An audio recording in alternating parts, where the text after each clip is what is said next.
गासैनिसिमबो बर' रायजो राजा नोंथांनिसिम आरो फिन जासिहर अननाय आरो सिबिनायखौ फिन खनसे जासिहरफिननाय जाबाय दिनै आरोबाव नै जेल सिङावहाय दङ बिथांमोनजों दान्दिसे सावरायनो मिथिया औ आरो बबे जायगायाव दं बेखौ मिथिया आरो आदसा दा बेयो माबायाव दाइसआव फैदों माबायाव नामा लिस्टआव फैदों आदसा दा बेनिथ' जेबो रेकर्ड होनो हाला पस्टमेन्टनबो होनो हाला आरो डेथ सार्टिफिकेटखौबो होनो हाला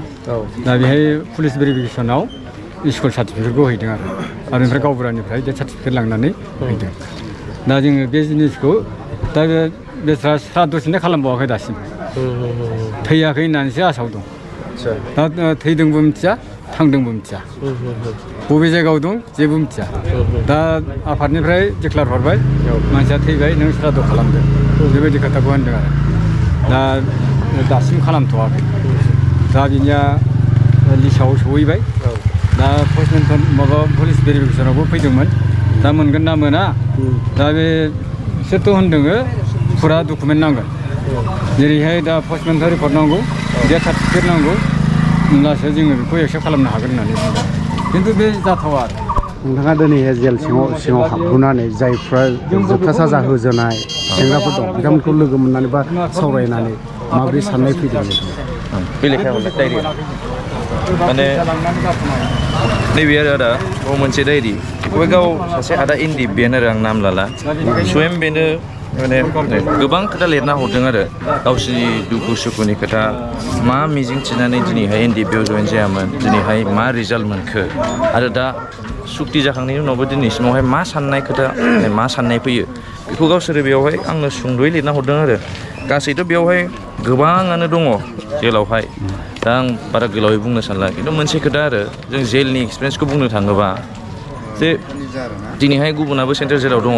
जों गनायो सोरबाया सिखाव मावनायनि थाखाय दङ सोरबा दाखाथिनि थाखाय दङ बिभिन्न आलदा आलदा केसनि थाखाय दङ नाथाय दिनैहाय जोंनि जाय एनडिएफबि आदामोन दंमोन जों बिसोरखौ बिर जोहोलाव होननानैसो मिथिगौ बर' हारिनि जौगानायनि थाखाय आलादा रायजो बड'लेण्डनि थाखायसो दिनै बिसोरो ओंखारबोदोंमोन गोदोनि समावहाय बर' हारिया जेबायदि नासयजादों गादबजादों जेरै भारत हादरखौहाय ब्रिटिशफोरा जेरैहाय गादबनानै जादोंमोन बेबायदिनो जोंनि बर' हारिखौबो एसामिसफोरा बा गुबुन हारिफोरा गादबनानै जानायखौ नुनानै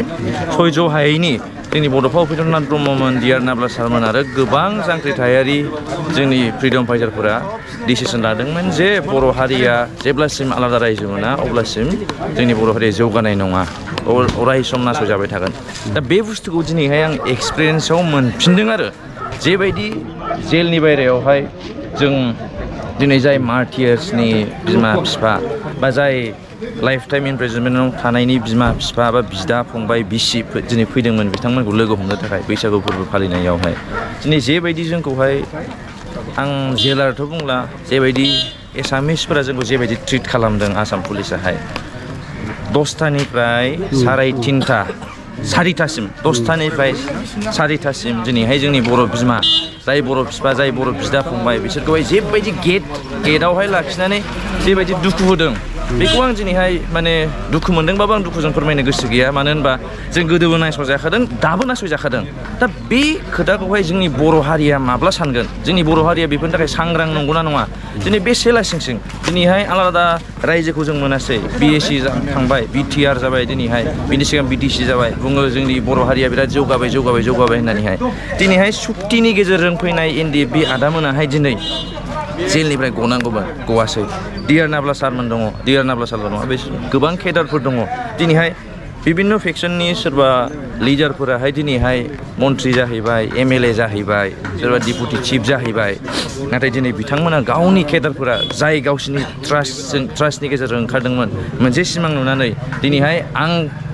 थांनानै थासान्दियावहाय बड'लेण्ड जायो जाया जों बेखौ बुंनो हाया नाथाय जेब्लासिम जिउआ थाबाय थागोन अब्लासिम बड'लेण्ड सोमावसारगोन होननानै दिनै आदा एनडिएफबि मोना ओंखारदोंमोन इभेन आदा नोंनो आदायाबो सासे एनडिएफबिनि केडारमोन दिनैहाय आदानि दुखुखौ जों नुयो आदानि खस्थ'खौ जों नुयो दिनै बै समावसिम मामोन जे जों जांख्रिखांनानैहाय जों आलादा रायजो बड'लेण्ड लाबोगोन नाथाय दिनै बे सिमाङा फेलें जानायखौ जों नुबाय नाथाय फेलें जादोंमोनब्लाबो लुगैनाया बेनोमोन आदामोनहा गनांगौमोन दिनैहाय 37-35 इयार्स हाग्रायाव थानानै सोमावसारनानै दिनै न'आव फैबाय दिनै आदामोनहा गावनि न'खरनि टेनसन सोरबा हा बन्दक होनाय सोरबा हा फाननांनाय गावनि केसनि थाखाय बेफोर गोबां बिभिन्न प्रब्लेम्स दङ बिसि फिसा देरबाय दिनैहाय आं दहाय सासे मादै लोगो मोन्दों फिसालाया बोसोरसेल' जादोंमोन बेयावनो मार्टियार्स जादों गावथार जादों बे समावहाय पुलिसनि खादर गावथार जादों दिनै बिनि फिसालाया दिनै 23 बोसोर जाबाय होनबा 22 बोसोर जाबाय बिनि फिसाय थैनायाहाय दिनै हारसिङै बियो खस्थ' खालाम फिसालाखौ दिनै BA UN एकाडेमि दतमायाव फरायो दिनै BA फरायलायबाय नाथाय दिनैसिमबो नैबे मार्टियार्सनि रिहेबिलिटेसनखौ बिथांमोना मोनाखै अब्ला सानदो बेसे दुखु दङ ओंखायनो आं खावलायो दिनैहाय आं सोरबा संगठननि लिडारबो नङा बा सोरबा पलिटिकेल पार्टिनि लिडारबो नङा नाथाय बर' फिसा हिसाबै जेबायदि आं जेलनि बायहेरायाव फैनानै बर' बिमानि मेगनाव जेबायदि मोदै नुदों सोरनिबा बिनानावनि सोरनिबा फंबायनि मेगनाव आं जे मोदै नुदों बेखौनो आं सानो गोदो जेबायदि गादब जादोंमोन आरोबाव जों बांसिनसो गादब जानो थांगासिनो दङ मानो होनबा जों गावजों गावनि सानलायनायखौ जों बावबाय दिनै बेसे लासिं दिनै जोंनि बिटिआरनि चिफ आं हेमन्त बिश्व शर्मा सारखौ आं मोनसे बुस्थुआव थेंकफुल होगोन गुबुनाव होआबाबो आं दिनैहाय होगोन मानो होनबा जेल सिङाव जे एथ'ग्राब मोजां मोनसे प्रग्राम खुंनो होदों माने आदामोननि थाखाय मोजां आरो बिथांमोना वालनि सिङावनो थाबाय थायो दिनैहाय बिसोरो बायह्रानि मानसि हाबनाय नुनानैहाय बिथांमोना गोजोननाय मोन्दों नाथाय जोंनि थाखाय दुखुनांथाव चिफ मिनिस्टार हेमन्त बिश्व शर्मा बिथाङा बादा होआखैमोन नाथाय जोंनि बिटिआरनि EMफोर बिटिआरनि चिफफोर बिथांमोना दिनै लाजिनाय मोन्दों नामा जे दिनैहाय सेन्ट्रेल जेटआव बैसागु प्रग्राम खुंनायाव एसेबाबो नुजाफैनो थाखाय दा बे बिराद लासिं खोथा आरो दा ओंखायनो आं खावलायो आं बारा एक्सट्रिमावबो बुंनो थाङा नाथाय जोंनि बर' स्पेसियेलि लाइमोनफोराहाय एसे सानलायनानै दिनै आदा इन्दिबिनि दुखुफोरखौहाय आदा इन्दिबिनि बिमानि बिफानि दुखुफोरखौहाय जाहाथे एसे सानलायो जोङो ज'यैनो आं नैबे लिरनानै हरनायखौ आं माब्लाबा समाव मोजां बुंफिनगोन मानो होनबा बेयाव बिराद दुखुनांथाव बाथ्रा लिरनाय दङ दिनै आं बुंनो सानाखै मोजां सम लानानै बुंगोन मोजां टाइमावहाय गोजोनथोंसै